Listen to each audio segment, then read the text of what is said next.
penyingkiran ke Mesir dan pembunuhan anak-anak di Bethlehem.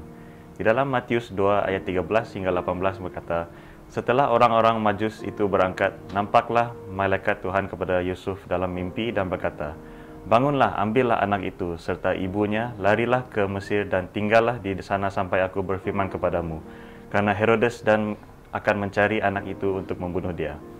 Maka Yusuf pun bangunlah, diambilnya anak itu serta ibunya malam itu juga, lalu menyingkir ke Mesir. Setelah di sana hingga Herodes mati, hal itu terjadi supaya genaplah yang difirmankan Tuhan oleh Nabi, dari Mesir kupanggil anakku.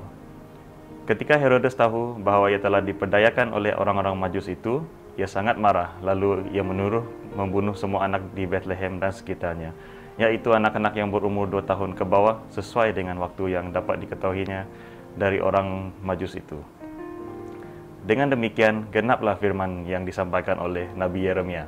Terdengarlah suara di Rama, tangis dan ratap yang amat sedih. Rahel menangisi anak-anaknya dan ia tidak mahu dihibur, sebab mereka tiada lagi. Dari sini kita belajar bahwa Herodes tetap memutuskan untuk membunuh bayi Yesus, meskipun para Majus tidak kembali ke istananya. Untuk memastikan keberhasilan keputusannya, ia memerintahkan membunuh semua anak-anak lelaki berumur 2 tahun ke bawah yang hidup di daerah Bethlehem. Selain itu, kita boleh tengok bahwa tindakan Herodes itu menunjukkan bahwa ia adalah seorang raja yang kejam. Ini boleh dibaca di dalam Matius 2, 17 hingga 18. Sekaligus menunjukkan kekejaman dan kekuasaannya sia-sia dan tidak akan mampu melawan sang bayi kudus. Allah membimbing Yusuf untuk menyelamatkan bagi Yesus lewat mimpi. Dengan menggunakan persembahan dari orang Majus itu, ia membiayai perjalanannya dan Yusuf dan Maria melarikan diri ke Mesir. Peristiwa ini menunjukkan bahwa Allah selalu berada di depan rencana manusia. Allah tahu Herodes merupakan anak ancaman bagi bayi Yesus dan Allah tahu bahwa Yusuf sangat miskin.